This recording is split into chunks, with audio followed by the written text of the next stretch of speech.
Saya Nuran Stisna dengan NIM 64240120. Perkenalkan, nama saya Aspaska Zaka dengan NIM 64240495. Perkenalkan, nama saya Ita Disti dengan NIM 64240785. Perkenalkan, nama saya Koriko Tronada dengan NIM 64240937. Di sini kita akan membahas tentang analisa PT Bank Jago pada tahun 2019 sampai 2025. Yang pertama adalah latar belakang. Perbankan memiliki peran penting dalam menghimpun dan menyalurkan dana masyarakat serta menjaga stabilitas sistem keuangan. Seiring perkembangan teknologi dan digitalisasi, industri perbankan menghadapi perubahan signifikan yang ditandai dengan meningkatnya persaingan, inovasi layanan keuangan, serta perubahan perilaku nasabah. Kondisi ini mendorong bank untuk melakukan transformasi digital guna meningkatkan efisiensi operasional dan memperluas jangkauan layanan. PT Bank Jago Tbk merupakan salah satu bank yang melakukan transformasi besar dari bank konvensional menjadi bank digital sejak tahun 2020.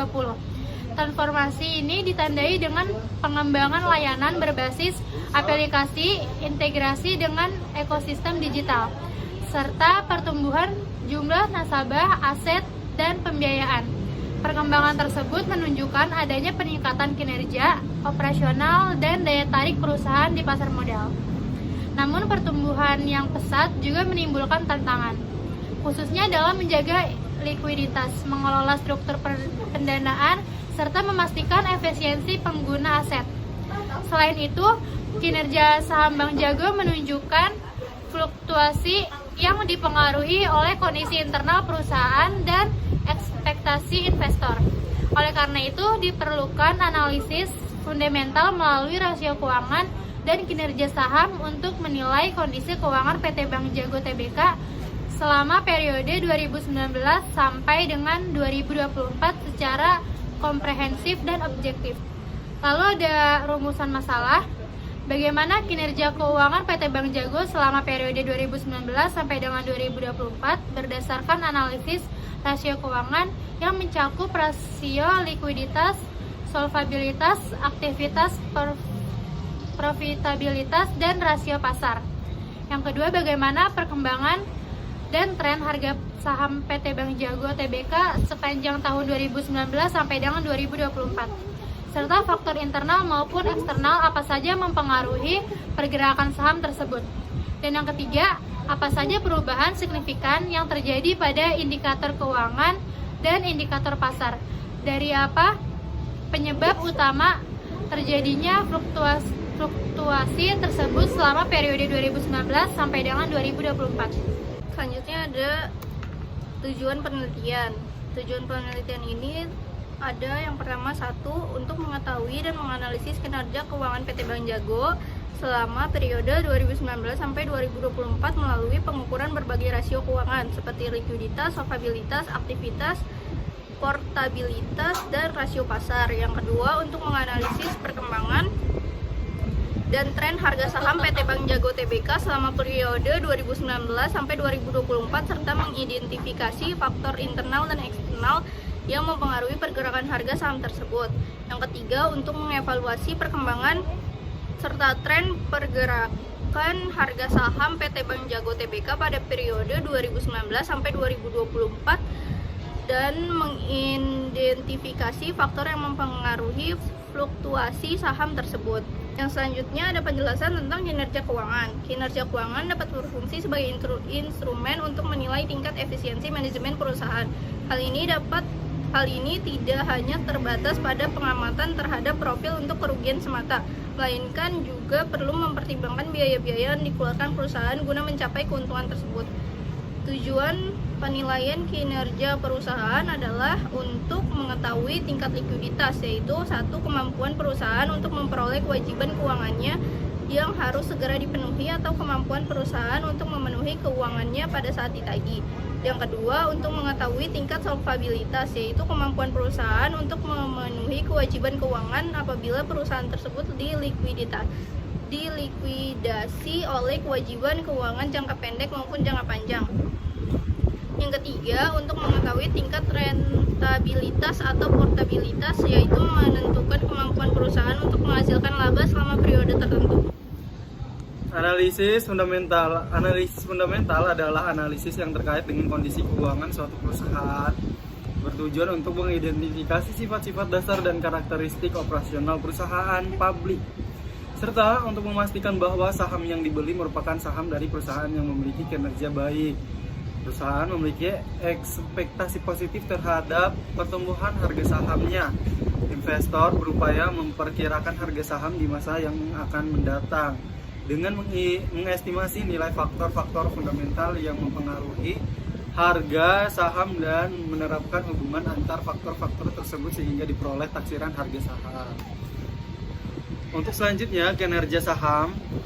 Saham merupakan suatu surat berharga yang mencerminkan kepemilikan modal dalam suatu perseroan terbatas dan dapat dimiliki oleh individu maupun lembaga. Kemudian, saham memberikan hak atas keuntungan perusahaan, baik dalam bentuk dividen maupun capital gain, yang besarnya bergantung pada kinerja perusahaan. Harga saham mencerminkan hingga mengalami fluktuasi yang dipengaruhi oleh faktor internal dan eksternal perusahaan. Untuk selanjutnya yaitu return saham, merupakan tingkat imbal balik hasil yang diperoleh investor atas investasinya yang dapat berupa capital gain atau capital loss, baik dalam bentuk return ekspektasi maupun return realisasi. Semakin tinggi return yang ditawarkan, maka semakin besar pula minat investor, meskipun resiko yang dihadapi juga meningkat. Selain itu, volume perdagangan saham mencerminkan tingkat aktivasi atau aktivitas transaksi di pasar modal dan dapat digunakan sebagai indikator likuiditas serta alat analisis untuk menilai kekuatan tren pergerakan harga saham. Yang selanjutnya yaitu analisis rasio. Penggunaan analisis rasio keuangan berfungsi sebagai alat untuk menilai kinerja suatu perusahaan melalui pengukuran dan perbandingan berbagai rasio yang diperoleh dari laporan keuangan. Berikut beberapa rumus rasio keuangan yang digunakan dalam analisis fundamental perusahaan. Satu yaitu short-term solvency or liquid ratio, yaitu current ratio sama dengan current asset dan current liabilitas. Yang kedua yaitu quick ratio sama dengan current asset inventory per current liabilitas. Yang ketiga yaitu cash ratio sama dengan cash per current liabilitas. Yang kedua yaitu long term solvency or financial leverage ratio. Satu, total debit sama dengan total asset per total equity. Yang kedua, debit equality ratio sama dengan total debit per total equity. Yang ketiga yaitu equity multiplier sama dengan total asset per total equity. Yang keempat yaitu time enter ratio sama dengan debit per interest. Yang kelima yaitu cash coverage ratio sama dengan EBIT tambah depreciation per interest. Yang ketiga yaitu asset utilization or turnover ratio. Satu, total asset turnover sama dengan sell per total asset. Yang kedua itu capital intensity sama dengan total asset per sales. Yang keempat itu profitability ratio, yaitu satu, profit margin sama dengan net income per sales atau pendapatan operasional. Yang kedua, return on asset atau ROA sama dengan net income per total asset. Yang ketiga yaitu return on equity sama dengan net income per total equity.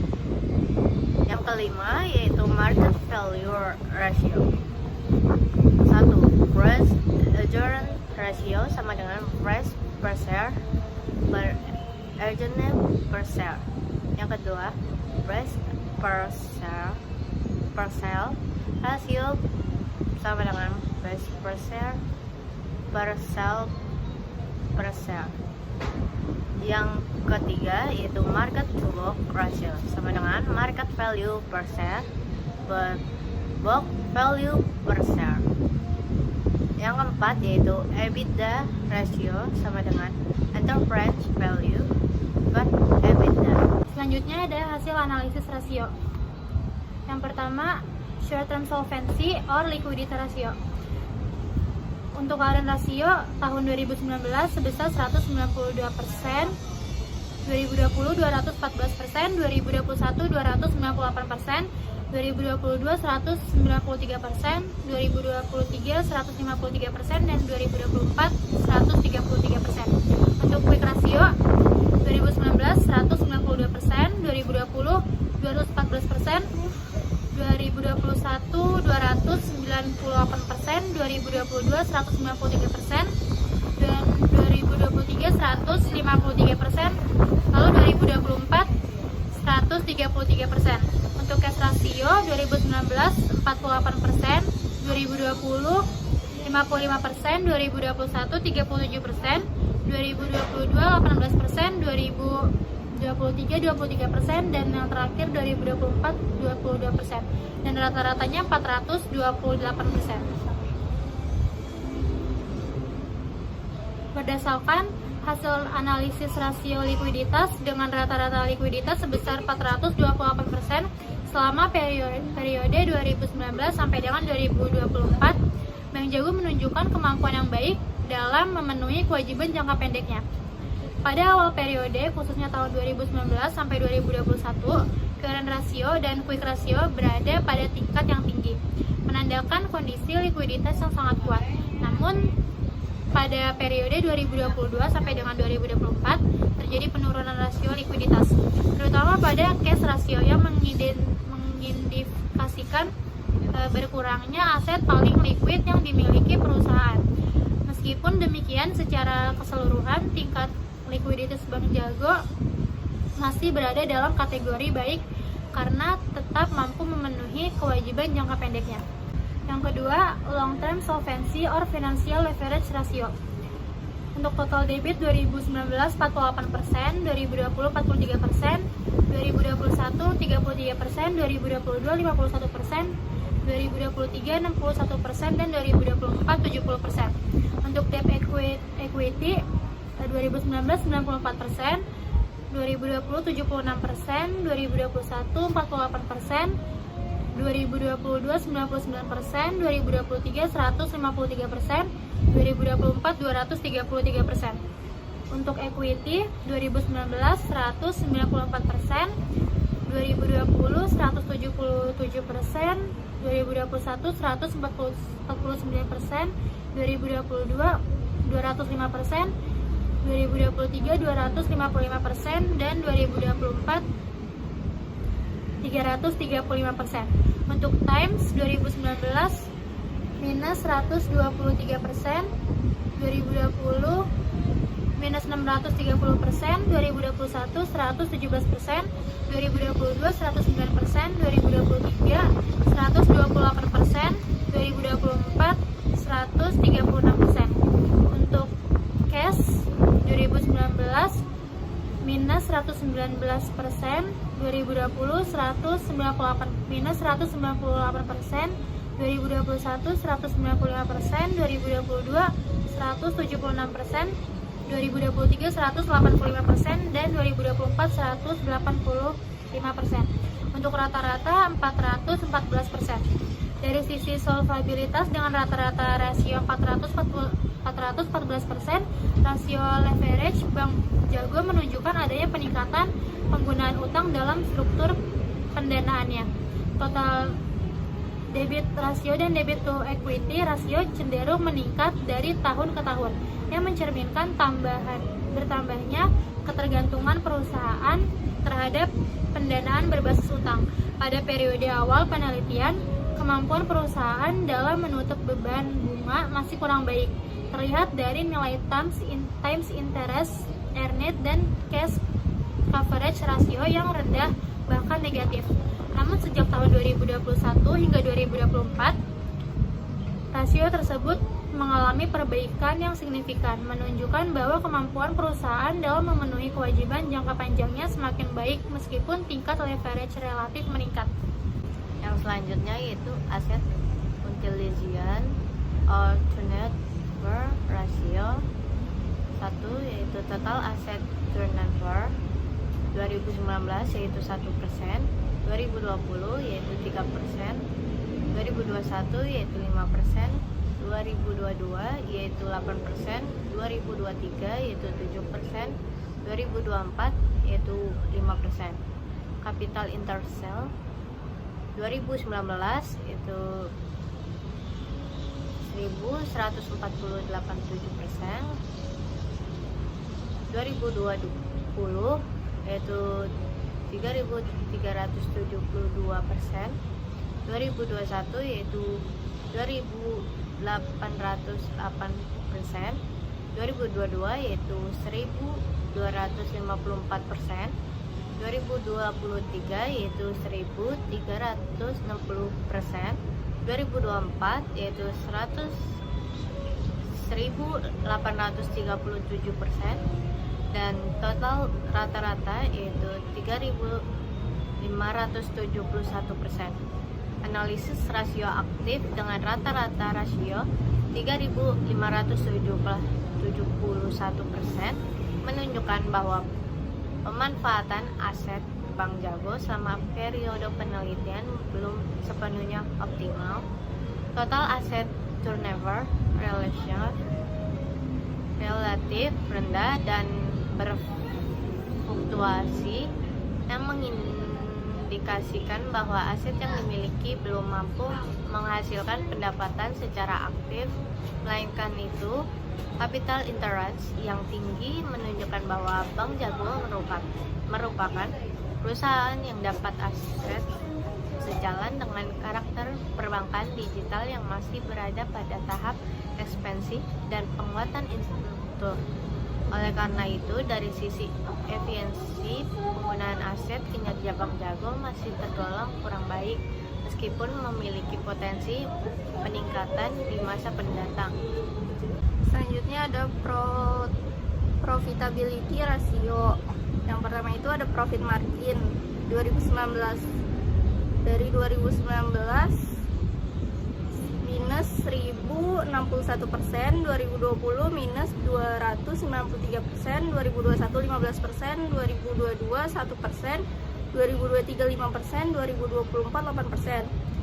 ROA 2019 minus 9,23%, 2020 8,70%, 2021 0,70%, 2022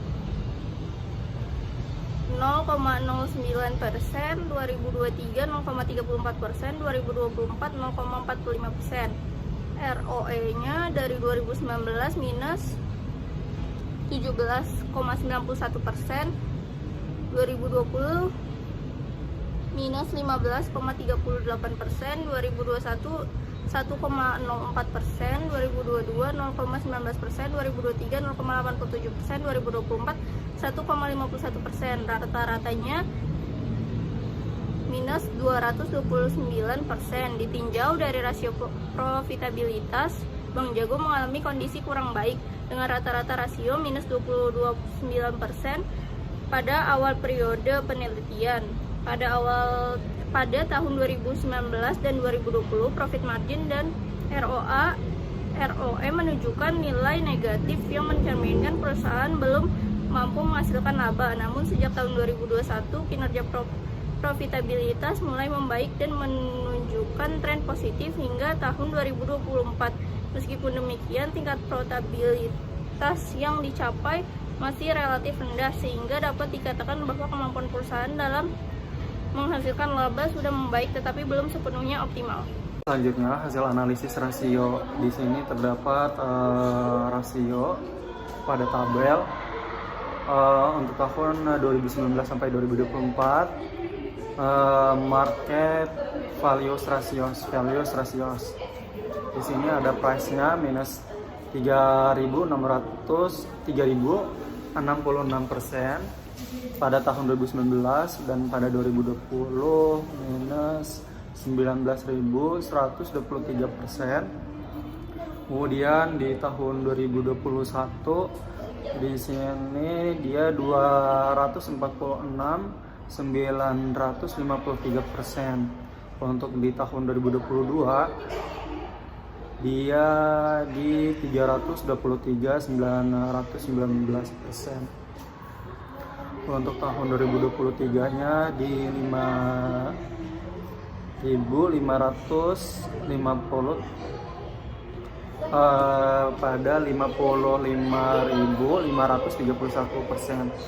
Untuk pada tahun 2024 di sini yaitu 26.200%. Untuk price salesnya pada tahun 2019 32.516%.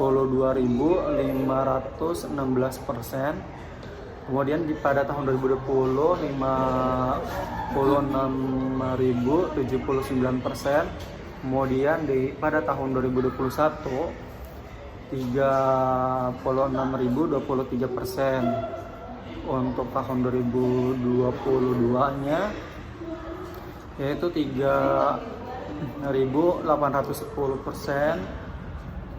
2023 22.567%. Dan yang terakhir 2024 yaitu 2.168%. Untuk market-nya dia di tahun 2019 549%, kemudian di 2020 nya 2.942%, di 2021 nya dia terdapat 2.575%. Untuk di tahun 2022 nya 624%, kemudian di tahun 2023 nya 481%. Kemudian di 2024 dia di 395%. Untuk EBITDA rasio di sini di tahun 2019 minus 832,3%. Kemudian di tahun 2020-nya minus 24.182%. Kemudian pada tahun 2021-nya 175.924%. Pada tahun 2022 di 22.416%. Dan di tahun 2023 8.731%. Kemudian pada tahun 2024 di sini di 5.322%. Nah, hasil dari rata-ratanya yaitu 158.505%. Kemudian rasio nilai pasar menunjukkan fluktuasi yang sangat tinggi dengan rata-rata rasio di 15.850% selama periode 2019 sampai 2024. Nilai price earning ratio, price to sales ratio, dan market to book ratio mencerminkan tingginya ekspektasi investor terhadap prospek pertumbuhan Bank Jago di masa depan. Tingginya rasio pasar ini menunjukkan bahwa saham Bank Jago lebih dipandang sebagai saham bertipe growth atau tumbuh, sehingga pergerakan harga sahamnya sangat dipengaruhi oleh ekspektasi kinerja jangka panjang dibandingkan kinerja keuangan saat ini. Penilaian ini dapat dikategorikan kurang baik untuk investor yang menilai berdasarkan fundamental jangka pendek, tetapi tetap dianggap baik oleh investor yang melihat posisi pertumbuhan jangka panjang perusahaan. Oke, untuk selanjutnya di sini ada hasil analisis rasio. Secara keseluruhan, hasil penelitian menunjukkan bahwa kinerja keuangan Bank Jago selama periode 2019 sampai 2024 dapat dikategorikan cukup baik. Bank Jago berhasil menunjukkan perbaikan yang signifikan, terutama dari sisi profitabilitas dan kemampuan membayar kewajiban jangka panjang.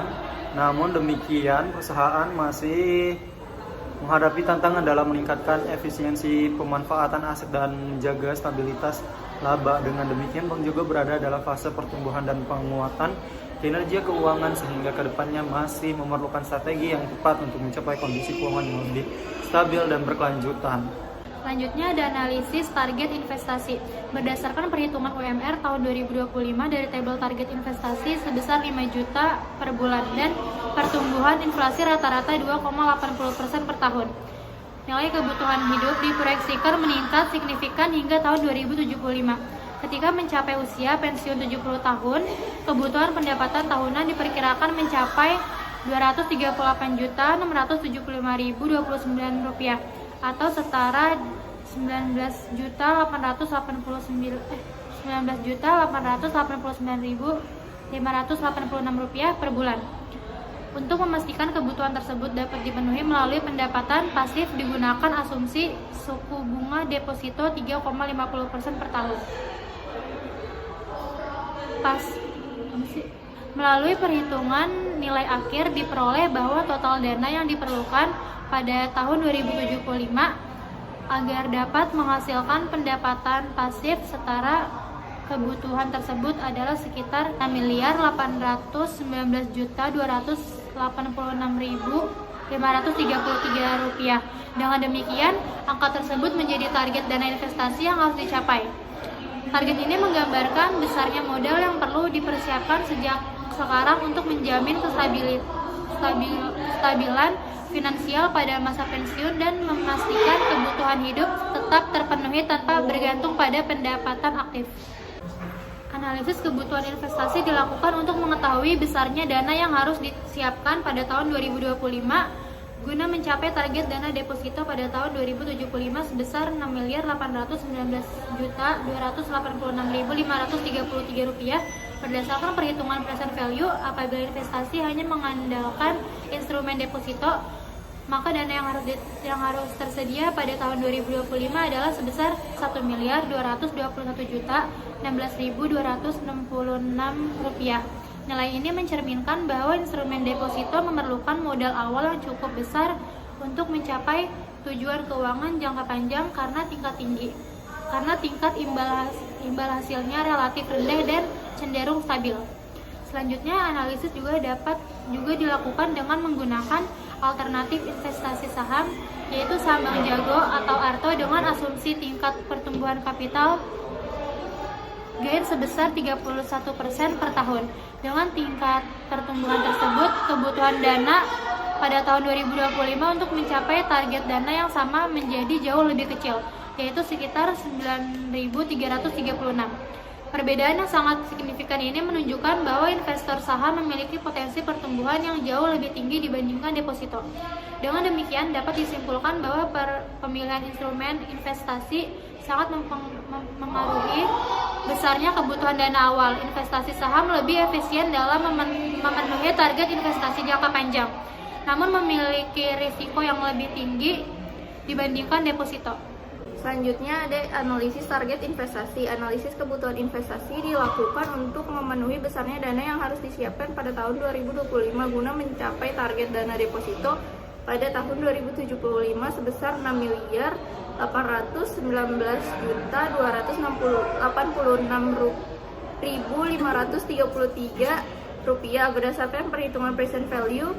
Apabila investasi hanya mengandalkan instrumen deposito, maka dana yang harus tersedia pada tahun 2025 adalah sebesar Rp1.221.016.266. Nilai ini mencerminkan bahwa instrumen deposito memerlukan modal awal yang cukup besar untuk mencapai tujuan keuangan jangka panjang karena tingkat imbal hasilnya relatif rendah dan cenderung stabil. Selanjutnya, analisis juga dilakukan dengan menggunakan alternatif investasi saham, yaitu saham Bank Jago atau ARTO dengan asumsi tingkat pertumbuhan capital gain sebesar 31% per tahun.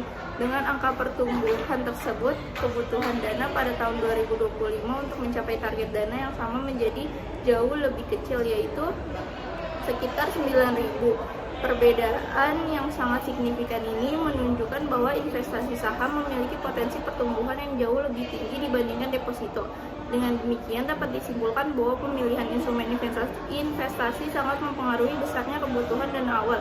Investasi saham lebih efisien dalam memenuhi target investasi jangka panjang namun memiliki resiko yang lebih tinggi dibanding deposito. Berikutnya ada ilustrasi proyeksi investasi. Ilustrasi proyeksi investasi menggambarkan perkembangan nilai investasi dari tahun 2025 hingga tahun 2074 dengan asumsi tingkat return yang stabil setiap tahunnya. Investasi dimulai dengan nilai awal yang relatif kecil, kemudian mengalami pertumbuhan secara berkelanjutan seiring dengan penambahan hasil investasi.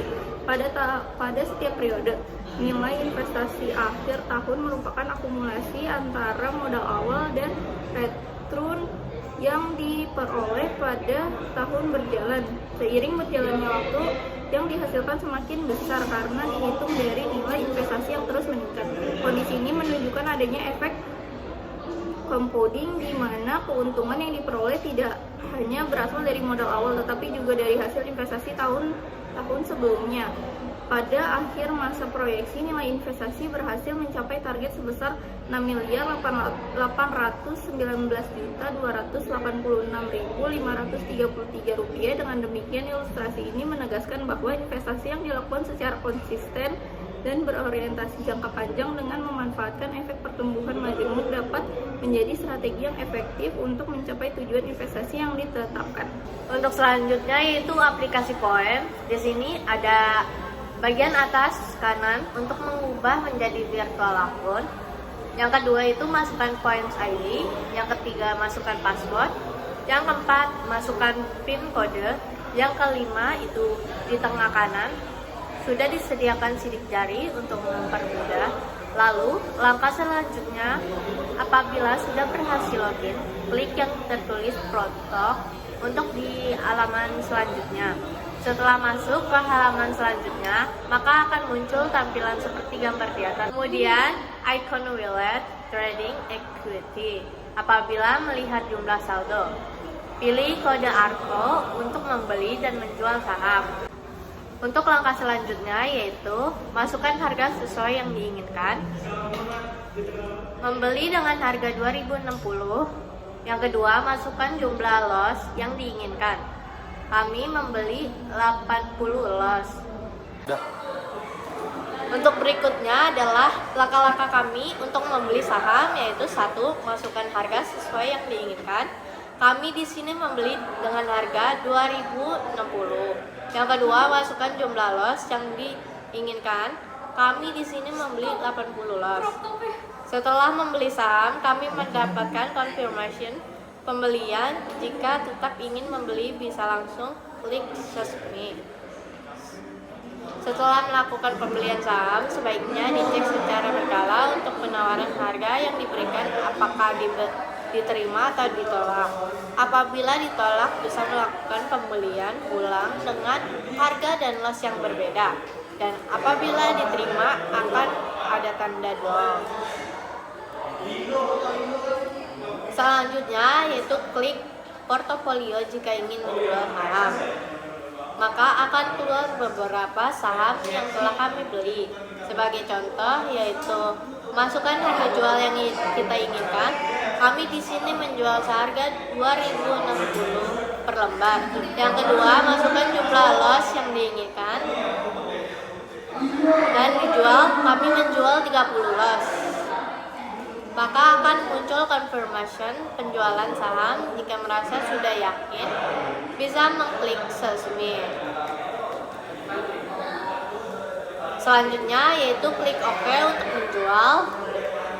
Dan setelah menjual, sudah berhasil terjual. Ini gambarannya.